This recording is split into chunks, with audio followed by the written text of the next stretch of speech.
Hi everyone, for this we can use PEM, this or BODMAS.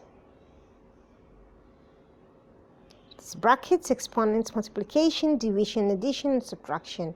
Brackets, exponents, division, multiplication, addition, and subtraction. So there's no brackets. Let us stack exponents. So we'll start with this one. So it's 18 multiplied by 7 divided by 2 minus 5 squared is 25.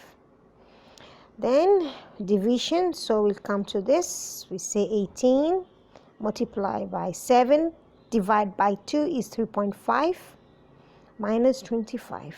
Then multiplication will come to this.